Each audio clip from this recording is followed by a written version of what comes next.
Shalom Bapak Ibu yang terkasih, jemaat-jemaat Tuhan yang kami kasihi. Salam jumpa kembali di dalam doa dan puasa kita pada hari ini. Apa kabar semuanya?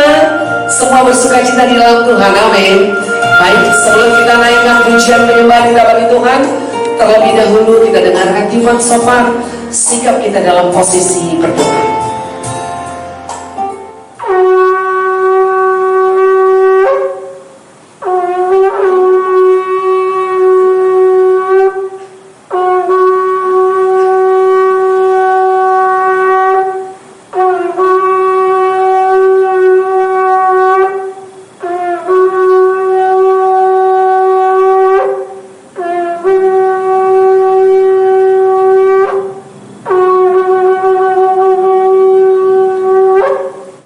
Puji syukur, hormat, kemuliaan hanya bagi nama Tuhan. Kami berterima kasih pada pagi menjelang siang hari ini Tuhan, karena Engkau telah menemani setiap aktivitas kami. Dan saat ini kami mau mengikuti kebaktian doa puasa Tuhan. Kiranya Tuhan menjaga kami, anak-anak-Mu, para pengerja Yayasan Sola Gracia. Bapa di dalam surga, sebelumnya Tuhan, tubuh bungkus kami, bilangan keluarga kami yang bertalian darah dengan kami, aman semua di dalam perlindungan-Mu ya Bapa.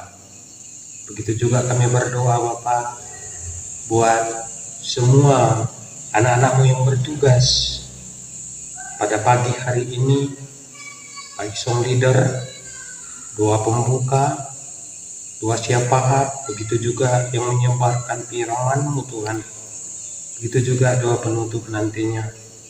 Kiranya Engkau Tuhan yang mengurapi kami semua, supaya acara ini bisa berjalan dengan baik.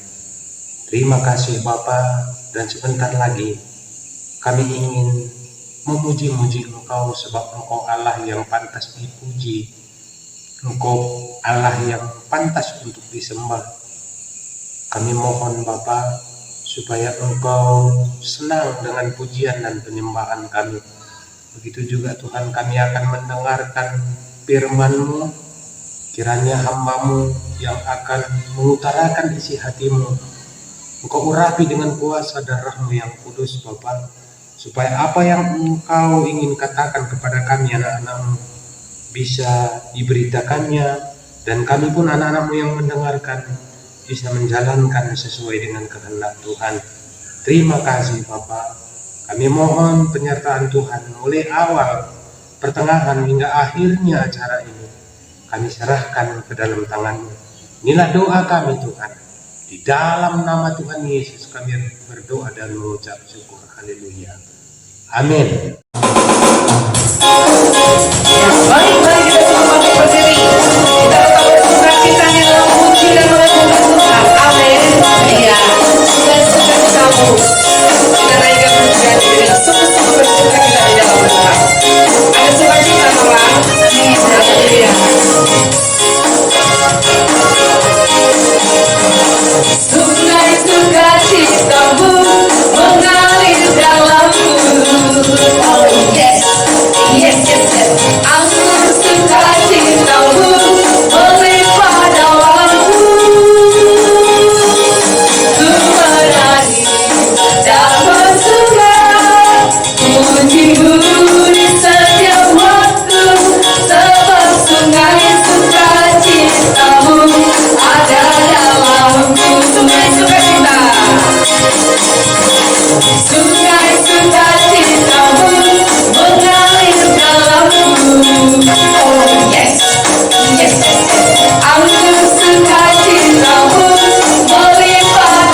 bersatu dalam doa.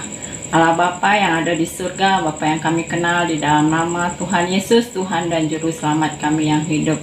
Bapa, pada hari ini kami mengucap syukur padamu atas berkat serta penyertaan yang Bapa boleh berikan di sepanjang kehidupan kami hingga saat ini kami ada dalam keadaan tidak kurang suatu apapun. Bapa, kami tadi sudah menaikkan pujian penyembahan kami kepadamu. Kiranya pujian penyembahan yang kami sampaikan tadi berkenan di hadapanmu dan melalui pujian tersebut nama Tuhan saja yang dipermuliakan. Bapa, sebentar kami akan menaikkan doa syafaat kami kepadamu. Sebelum kami menaikkannya, suci layakan kami terlebih dahulu agar kami layak untuk menyampaikan doa kami kepadamu. Bapa, pada saat ini kami berdoa buat gerakan separatisme yang terjadi di wilayah Indonesia. Kiranya Tuhan yang membuat agar gerakan separatis tersebut boleh mereda Bapa, karena itu tidak sesuai dengan yang diharapkan oleh pemerintah dan bisa menimbulkan ketidaknyamanan bagi masyarakat yang ada di sekitar daerah konflik tersebut. Bapa, Engkau yang membukakan pintu hati pihak-pihak yang ikut dalam gerakan tersebut agar boleh menyadari apa yang mereka lakukan itu tidak baik dan tak berkenan di hadapan-Mu. Kami yakin dan percaya bahwa gerakan itu akan bisa dihilangkan dari bumi Indonesia tepat pada waktunya Tuhan. Pada saat ini juga Bapa, kami tidak lupa berdoa buat generasi muda kami, di mana mereka adalah generasi penerus bangsa. Kiranya Engkau yang memberkati mereka sejak mereka dari muda Bapa. Berikan mereka roh takut yang berasal dari Bapa untuk mereka, dan berikanlah hikmat Bapa dalam kehidupan mereka, agar sejak mereka muda mereka mengenal kebenaran firman Tuhan, sehingga hidup mereka berkenan di hadapan-Mu. Berdoa juga Bapa buat kejahatan yang terjadi di sekeliling kami pada saat ini. Bapa, Engkau mengetahui begitu banyak aksi kejahatan yang terjadi yang meresahkan kami di dalam kehidupan kami sehari-hari. Biarlah Bapa, Engkau yang membukakan pintu hati setiap orang yang terlibat dalam kejahatan tersebut, agar berbalik dari kejahatannya dan boleh menyadari apa yang mereka lakukan itu tak berkenan di hadapan-Mu. Tolong juga Bapa agar pihak keamanan bisa untuk menangkap mereka sehingga keamanan di dalam masyarakat terjamin seturut dengan kehendak-Mu saja. Bapa, kami juga berdoa buat aparat keamanan kami, TNI dan Polri. Biarlah roh takut akan Tuhan dan hikmat yang berasal dari Bapa berada dalam kehidupan mereka masing-masing. Engkau yang memberkati mereka Bapa dalam mereka melaksanakan tugas tanggung jawab mereka dalam menjaga keamanan dan pertahanan bangsa dan negara Indonesia ini sehingga aman dan terkendali, sehingga kami masyarakat sipil dapat beraktivitas tanpa kurang suatu apapun, yang merupakan berkat yang Bapak berikan bagi bangsa kami, bangsa Indonesia. Bapa, inilah semua seruan doa kami kepadamu. Kami tahu Bapa, doa ini jauh dari kata sempurna. Biarlah Tuhan saja yang mensempurnakan doa kami ini. Di atas semuanya itu Bapa, hapuskanlah salah dosa pelanggaran kami agar kami layak di hadapan-Mu. Dan doa kami ini kami yakin dan percaya Tuhan akan jawab tepat pada waktunya. Doa ini kami sampaikan di dalam satu nama Tuhan Yesus, Tuhan dan Juru Selamat kami yang hidup. Bersama saya kita katakan amin.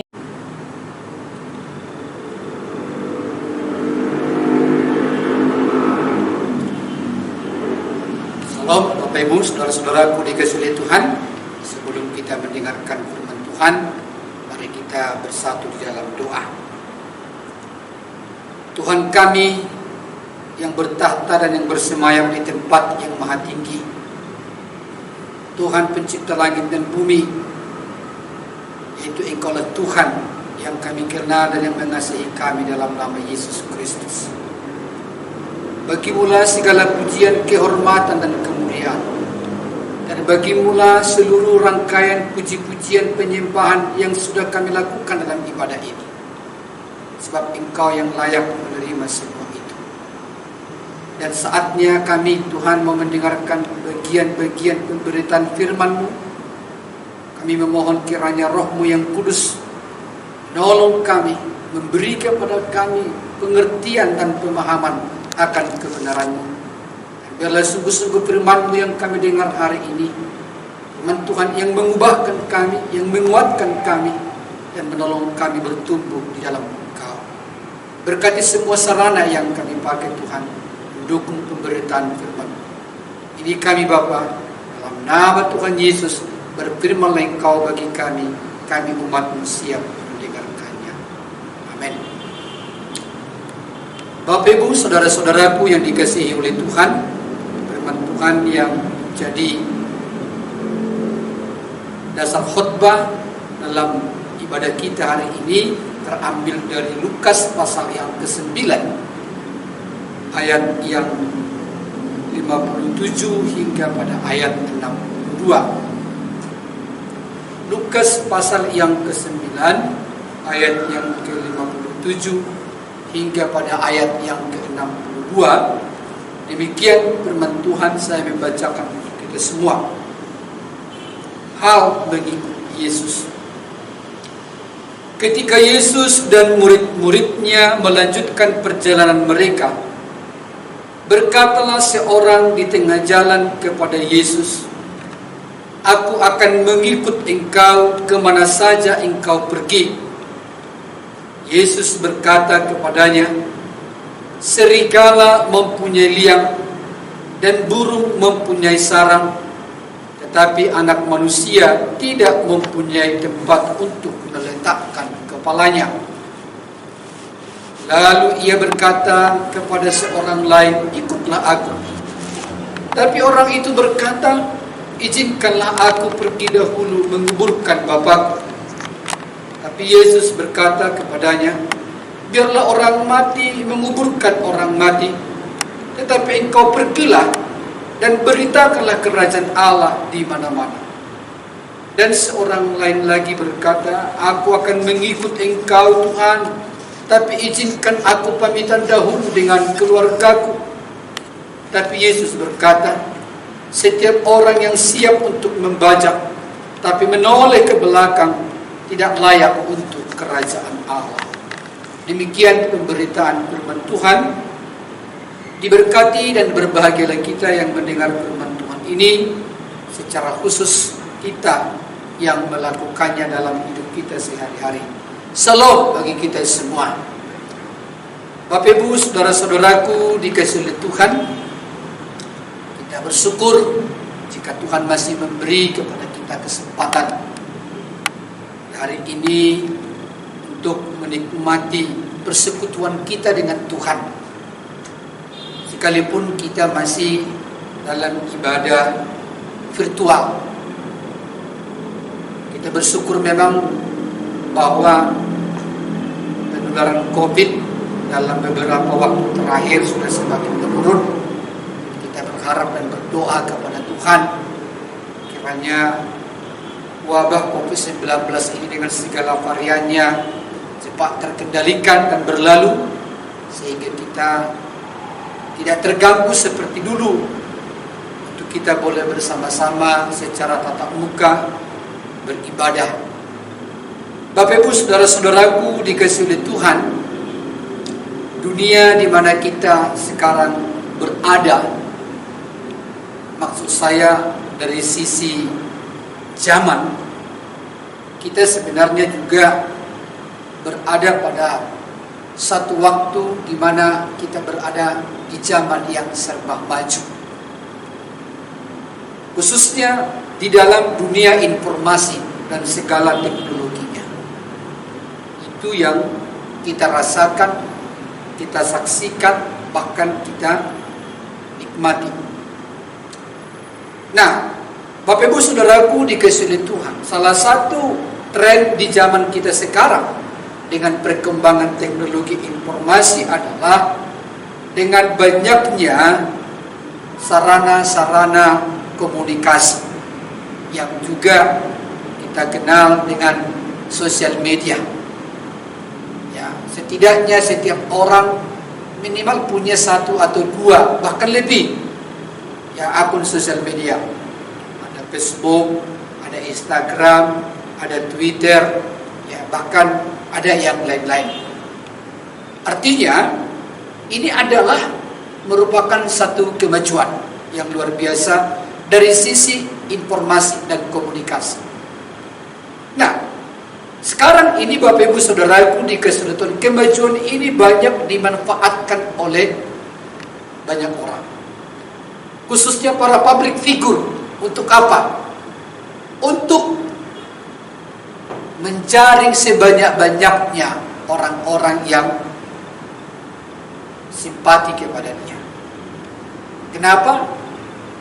Karena selain untuk mencoba melihat seberapa banyak orang yang suka dengan dia, yang mendukung dia, tapi juga sekaligus itu menjadi pendapatan, kekayaan yang luar biasa atau income. Makanya sekarang ini banyak orang di akun masing-masing itu adalah membuat berbagai-bagai konten supaya banyak orang menjadi pengikutnya, melike dia, bahkan mensubscribe dia di YouTube-nya. Banyak orang yang sudah banyak berpenghasilan dari situ, khususnya para public figure. Ya, Raffi Ahmad sepertinya sekarang masih menguasai ranking teratas tentang seberapa banyak pengikutnya di sosial medianya. Ya, termasuk juga Deddy Corbuzier. Ya, para hamba-hamba Tuhan, para pendeta juga tidak kalah dengan hal itu, sehingga terus berupaya membuat segala hal yang menyangkut, yang bisa dalam tanda kutip dijual kepada para masyarakat banyak untuk menjadi pengikutnya. Nah, Bapak Ibu Saudaraku dikasihi Tuhan, ada yang salah dengan itu? Tidak ada yang salah. Ya, itulah saya sebut tadi menjadi salah satu ciri zaman ini. Ya, yang ditunjukkan dengan kemajuan di dalam teknologi informasi dan komunikasi. Ya, tidak ada yang salah dengan itu. Bahkan saya yakin kita juga yang mendengarkan firman Tuhan ini juga sedang berusaha, berjuang untuk mengikuti hal-hal yang tren seperti itu. Ya, mungkin sudah mendapatkan penghasilan mulai dari hal-hal yang kecil, jumlahnya, atau mungkin sudah ada yang memiliki pendapatan yang besar. Itu tidak ada yang salah. Nah, Bapak Ibu Saudaraku dikasihi Tuhan, cuma kadang-kadang kita hanya fokus terhadap yang penting banyak pengikut kita, banyak penggemar kita, banyak yang menjadi follower kita. Karena kadang-kadang memang orientasi kita hanya keuntungan, bisnis. Ya. Nah, apa kaitannya dengan khotbah kita hari ini, Bapak Ibu Saudaraku dikasihi Tuhan? Dalam konteks di pasal yang ke-9 ini, Bapak Ibu Saudaraku dikasihi Tuhan, sesungguhnya Yesus juga membutuhkan banyak pengikut. Sekali lagi saya katakan, Yesus juga membutuhkan banyak pengikut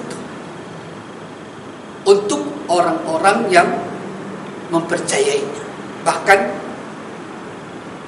melayaninya. Tetapi apa yang membedakan kita dengan Yesus? Ya.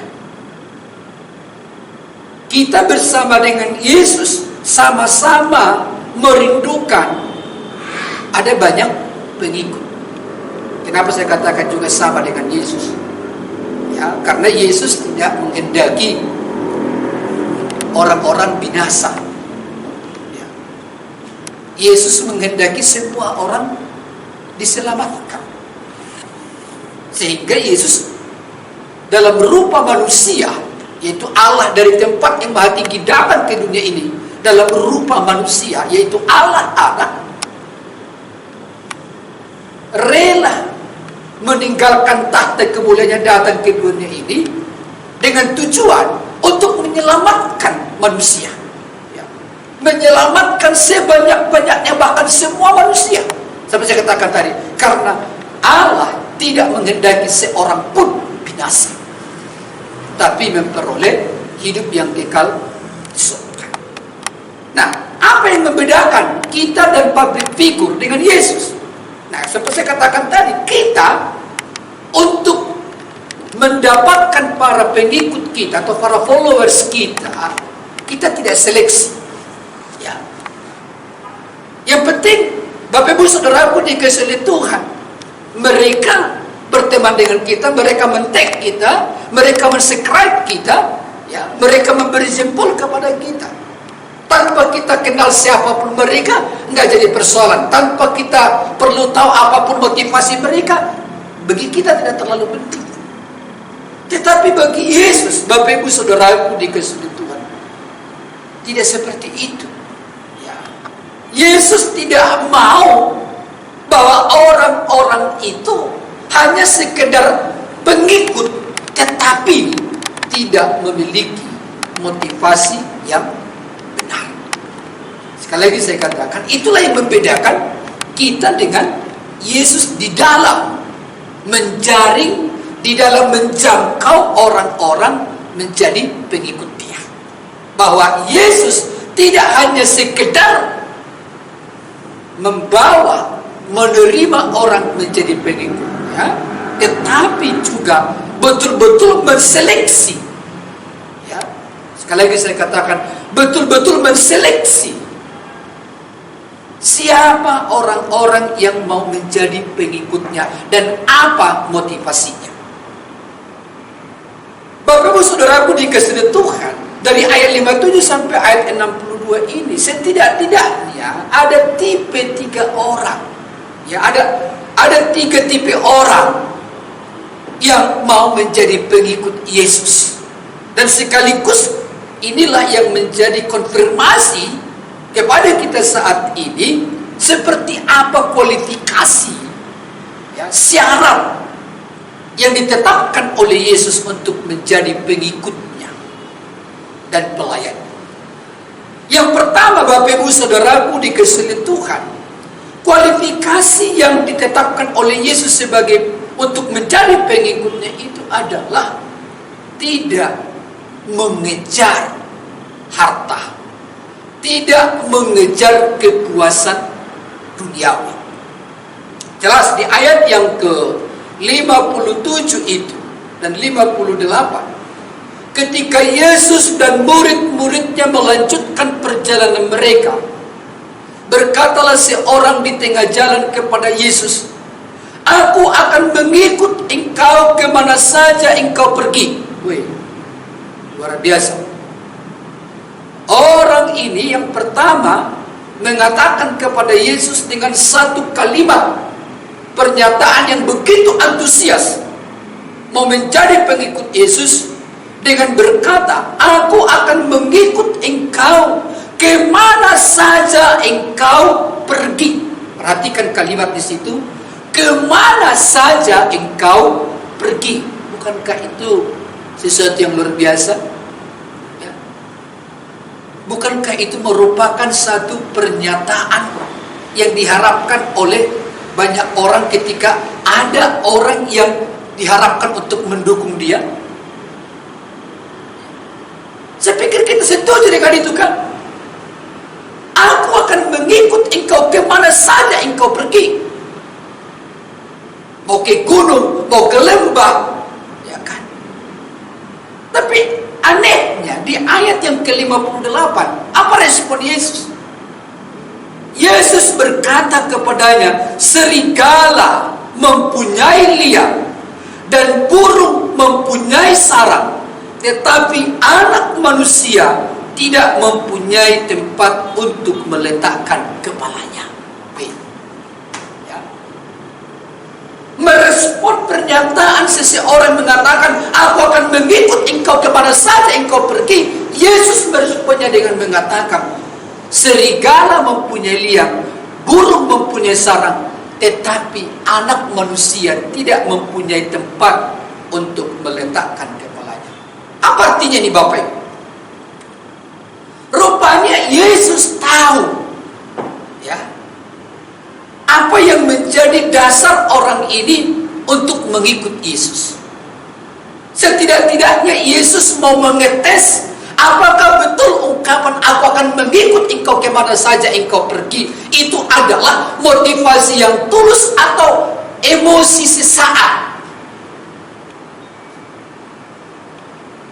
Kemungkinan besar Bapak Ibu Saudaraku dikasihi Tuhan, kalau kita melihat kronologis ayat-ayat di pasal yang ke-9 ini, ya, mulai pasal pertama sampai pasal 9 ayat pertama sampai kepada ayat yang kita baca tadi di ayat 57. Sebelumnya ayat-ayat 57 tadi khususnya kita melihat di ayat yang ke-10 itu dijelaskan di sana Yesus memberi makan 5.000 orang. Ya. Artinya apa? Ada mujizat yang luar biasa yang Yesus lakukan di sana. Lalu di ayat 37 Yesus mengusir roh dari seorang anak yang sakit. Ya. Dan saudara-saudaraku dikasihi oleh Tuhan, kemungkinan besar orang yang pertama ini berpikir, kalau aku menjadi pengikutnya Yesus ini, pasti aku akan aman. Pasti aku akan happy. Pasti aku tidak akan punya masalah. Pasti aku akan kaya. Pasti aku akan sukses. Aku tidak akan menderita. Kenapa? Karena Yesus ini luar biasa. Dia bisa memberi makan 5.000 orang lebih hanya dari 5 roti dan 2 ikan. Wah, pastinya nanti aku tidak akan lapar. Karena setiap hari pasti ada mujizat. Aku tidak akan miskin. Aku tidak akan melarat. Aku tidak akan pernah sakit. Kalaupun aku sakit, pasti aku langsung disembuhkan. Karena dia saja bisa menyembuhkan orang sakit, bahkan menaklukkan setan, roh jahat yang menguasai seseorang. Di pikiran orang yang pertama ini, secara emosi dia berpikir bahwa mengikut Yesus itu pasti zonanya zona nyaman. Zonanya adalah zona kepuasan. Zonanya adalah zona happy. Maka Bapak Ibu Saudaraku dikasihi Tuhan, Yesus langsung mengcounter dan mengatakan, jika engkau mau menjadi pengikutku, jangan engkau bermimpi engkau akan menjadi orang yang nyaman. Dalam arti seperti yang kau pikirkan zona nyaman tidak ada masalah. Jangan berpikir bahwa engkau akan menjadi kaya raya oleh karena mengikut aku. Kau akan punya rumah real estate, kau akan memiliki banyak harta. Karena orang yang mengikut aku akan banyak tantangan. Orang yang mengikut aku akan banyak pergumulan. Orang yang mengikut aku sesungguhnya harus berkorban. Orang yang mengikut aku tidak memikirkan tentang harta. Bahkan Yesus membuat satu pesan di situ, membuat perumpamaan atau analogi. Serigala mempunyai liang dan burung mempunyai sarang, tetapi anak manusia tidak mempunyai tempat meletakkan kepalanya. Kalau dilihat dari sisi keberhasilan dalam tanda kutip gitu ya, serigala itu dan burung itu sepertinya jauh lebih bahagia dibanding dengan pengikut Yesus. Dibanding dengan Yesus, karena apa? Untuk meletakkan kepala pun dia tidak punya. Artinya berbicara tentang harta, rumah. Bapak Ibu Saudaraku dikasihi Tuhan, hal ini diingatkan kepada kita, anak-anak Tuhan di zaman sekarang. Kita pelayan-pelayan Tuhan juga termasuk di dalamnya. Ketika kita mengambil keputusan menjadi pengikut Kristus, mari kita evaluasi motivasi kita. Mari kita renungkan kembali apa yang menjadi motivasi kita mengambil keputusan menerima Yesus dalam hidup kita, bahkan mengambil keputusan untuk menjadi pelayan Tuhan. Ketika kita masih berorientasi tentang kesuksesan materi, ketika kita masih berorientasi tentang zona nyaman, Yesus berkata di sini, sesungguhnya itu adalah kekeliruan. Sesungguhnya itu adalah kekeliruan kalau kita mengikut Yesus hanya berpikir tentang nilai-nilai materi. Dan ini yang selalu kita tentang dengan teologi-teologi kemakmuran, Bapak Ibu, yang bertentangan dengan Alkitab. Jelas Tidak ada dasar teologi kemakmuran berbicara tentang kemakmuran. Karena teologi yang diajarkan oleh Alkitab sebagai pengikut Kristus adalah teologi salib, teologi penderitaan oleh karena konsekuensi mengikut Yesus. Maka firman Tuhan juga mengatakan, kepadamu dikaruniakan bukan hanya percaya kepadanya, tapi juga menderita karena dia. Sekali lagi Bapak Ibu Saudaraku dikasihi Tuhan, Tuhan sangat mengharapkan dan sangat merindukan semua orang yang mendeklarasikan dirinya menjadi pengikut Kristus, menjadi pelayan Kristus, kembali kepada hakikat panggilan ini, supaya kita memiliki motivasi yang murni, supaya kita memiliki tujuan yang jelas dalam mengikut Yesus, supaya kita jangan kecewa di kemudian hari. Terlalu banyak orang di zaman-zaman akhir ini juga akhirnya kecewa karena apa? Tidak sesuai dengan ekspektasi dari awal ketika ia mengambil keputusan menjadi pengikut Kristus, menjadi pelayan Kristus. Karena apa? Motivasi dari awal dia mengikut Kristus, dia melayani Kristus. Motivasinya apa? Nilai-nilai materi tadi. Lalu ketika itu tidak terwujud, maka dia kecewa dengan Tuhan. Kecewa dengan Tuhan. Apa salahnya Tuhan? Harus saja kecewa dengan orang yang memberitakan kepadanya, kalau kamu mengikut Tuhan maka kamu akan berlimpah-limpah harta. Harusnya kepada orang itu dia kecewa, karena Yesus sendiri mengatakan dia tidak mempunyai tempat untuk meletakkan kepalanya. Dan memang itu terbukti. Selama kurang lebih 33,5 tahun Yesus di bumi ini melayani, memberitakan Injil Kerajaan Allah. Ya, efektif ketika dia sudah mulai dideklarasikan palingnya pada usia 33,5 tahun dia efektif melayani. Bapak Ibu Saudaraku, yang ada apa? Yang adalah memang penderitaan yang dia alami, bahkan sampai kayu salib hingga kematiannya di sana. Itu tipe orang yang pertama, Bapak Ibu Saudaraku dikasihi Tuhan. Berbicara tentang kualifikasi yang diajarkan oleh Yesus sebagai pengikutnya. Yang kedua, Bapak Ibu Saudaraku dikasihi Tuhan, kualifikasi yang kedua menjadi pengikut Yesus, atau saya sebut juga sebagai orang-orang yang mengambil keputusan melayani Yesus. Orang-orang itu tidak menunda-nunda untuk melayani dan mengikut Tuhan. Di tipe orang yang kedua kita lihat ayat 59, lalu ia berkata kepada seorang lain, ikutlah aku. Tetapi orang itu berkata, izinkanlah aku pergi dahulu menguburkan bapakku. Ya, normal, manusiawi. Tipe orang yang kedua ini mengatakan, Yesus, aku akan mengikut engkau, tapi izinkan aku pergi dahulu menguburkan bapakku, ya. Apa arti di sini, Bapak Ibu? Apakah Yesus tidak mau memberi izin untuk anak ini menguburkan bapaknya dulu, baru dia ikut Yesus? Apakah memang bapaknya pada waktu dia ngomong ini, bapaknya sedang mati? Bukan, Bapak. Tafsirannya adalah orang ini sedang berbicara kepada Yesus, aku akan mengikut engkau, tapi bukan sekarang. Tunggu nanti aku selesai berbakti kepada orang tuaku. Lalu ketika suatu saat nanti mereka meninggal, setelah mereka meninggal, tidak ada lagi tanggung jawab untuk mereka. Disitulah aku menjadi pengikut. Disitulah aku akan melayani.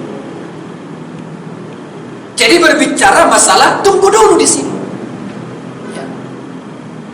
Orang ini mau mengikut Tuhan. Orang ini mau menjadi pelayan Tuhan. Tapi katanya, biarkan aku dulu. Saat ini mengurus bapakku, mengurus orang tuaku. Setelah itulah aku nanti akan mengikut engkau. Apa respon Yesus di sini, Bapak Ibu? Luar biasa 60 itu. Yesus berkata kepadanya, biarlah orang mati menguburkan orang mati, tetapi engkau pergilah dan beritakanlah Injil kerajaan Allah di mana-mana. Ya. Sepertinya Yesus kasar. Mana mungkin orang mati menguburkan orang mati? Ya kan? Gak mungkin. Tetapi itu fakta yang dikatakan oleh Yesus. Ketika Yesus berbicara, biarkan orang mati menguburkan orang mati, Yesus mengatakan, kau gak perlu sibuk, kau gak perlu memikirkan itu. Kau tidak berkuasa atas itu. Kau tidak punya otoritas atas orang tuamu, atas bapakmu. Jika engkau mau mengikuti aku, ini berbicara hari ini, bukan besok, bukan lusa. Berbicara hari ini. Jika engkau mengikut jika engkau mengikut aku, maka hari inilah keputusannya untuk engkau pergi memberitakan Injil kerajaan Allah. Bapak ibu saudaraku dikasihi Tuhan, ini juga menjadi perenungan bagi kita anak-anak Tuhan, pelayan-pelayan Tuhan pada zaman kita sekarang. Ya. Berbicara mengikut Tuhan, berbicara memberi diri dipakai oleh Tuhan, bukan nanti, bukan esok, tapi hari ini. Karena apa? Kita tidak tahu hari esok. Kita tidak tahu hari seperti apa lusa, tidak tahu. Kalau Tuhan memberi kesempatan kita hari ini hidup, kekuatan, kesehatan, hal-hal yang lain, mari kita pergunakan semua itu dalam kita mengiring Tuhan dan melayani Tuhan. Jangan terlalu banyak bermatematika. Jangan terlalu banyak memakai perasaan jika.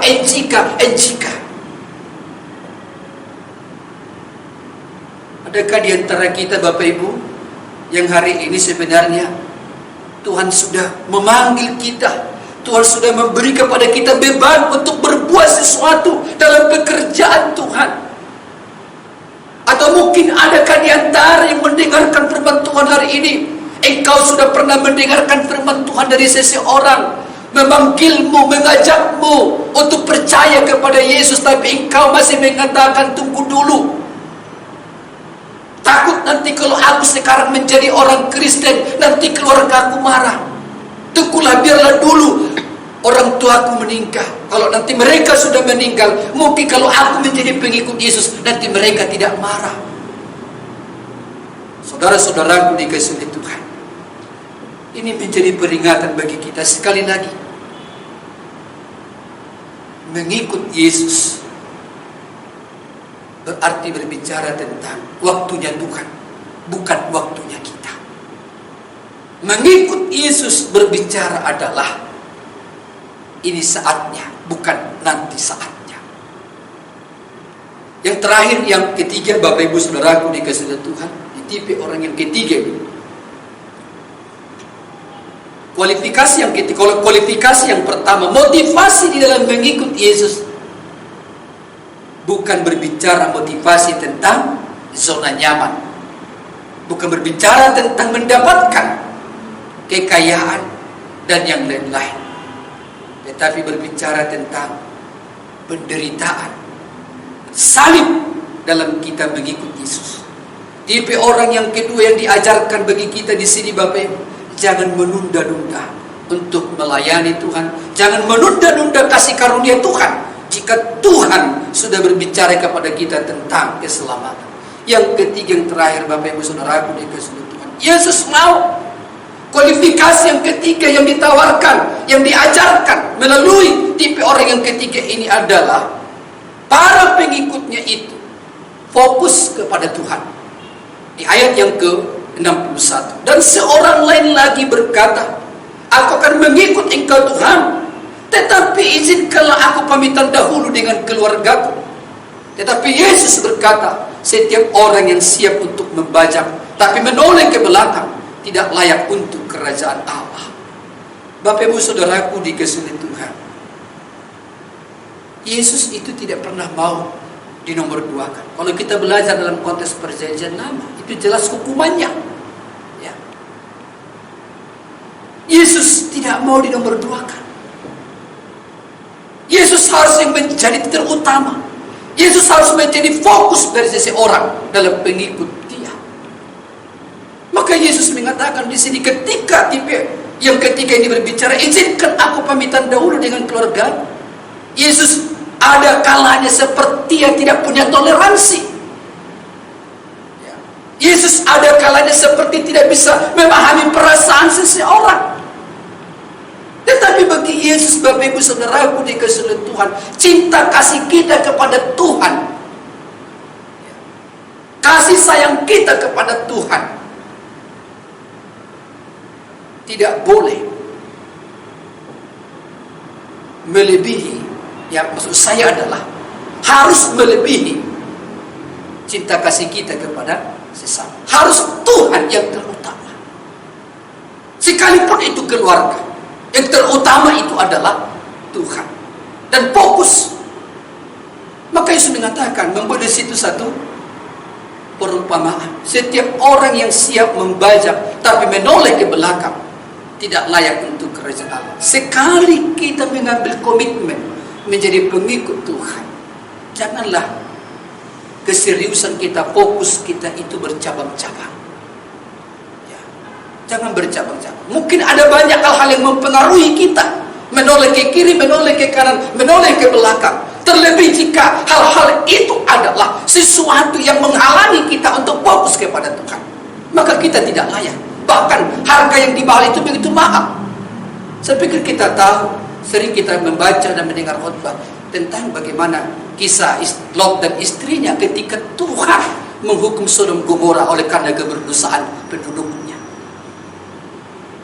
Apa yang membuat Lot itu bisa selamat? Karena dia fokus berlari seperti yang dipesankan oleh Abraham.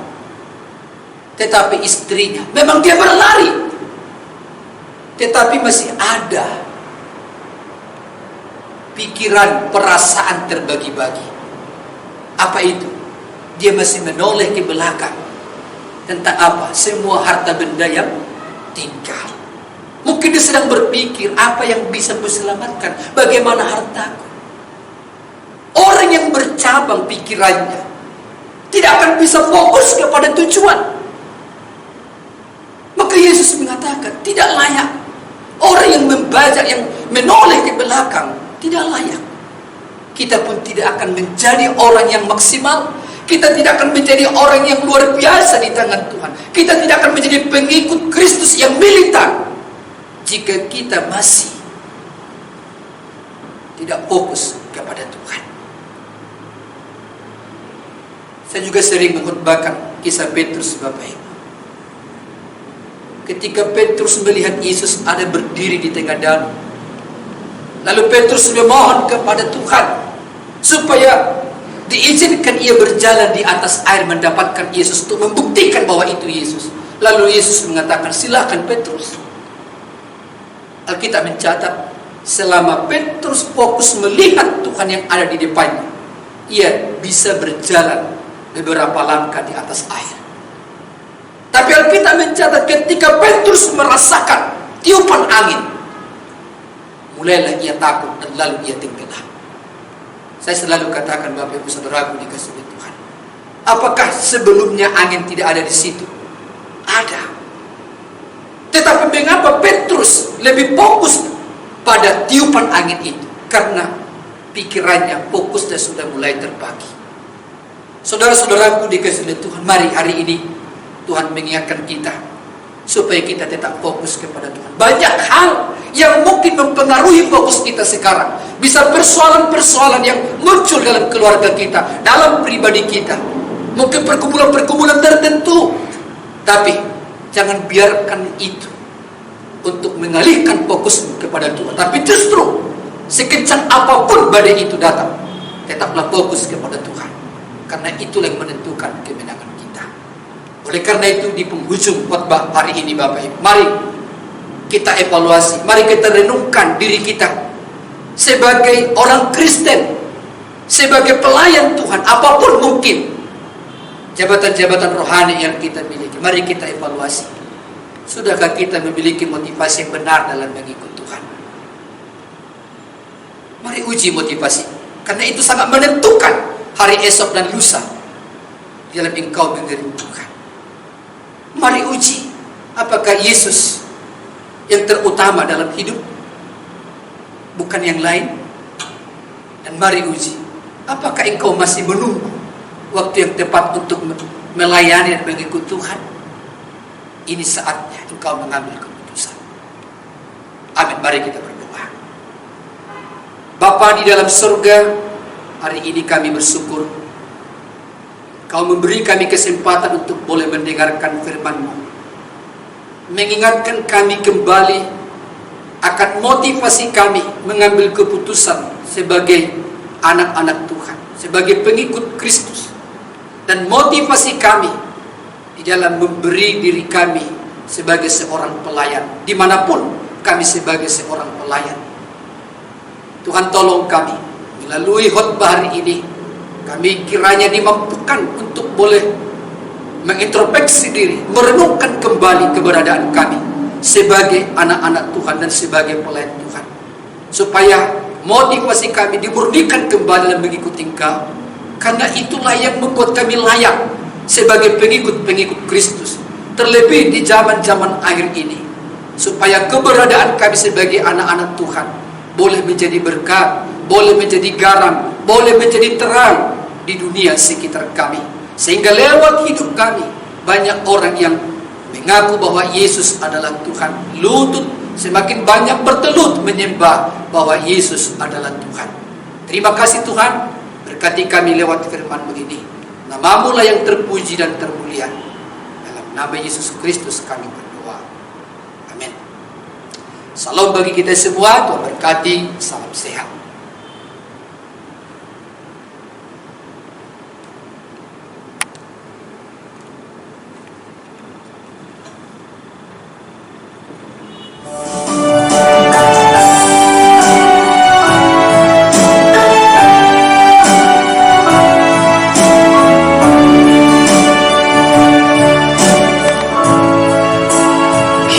Kiranya Engkau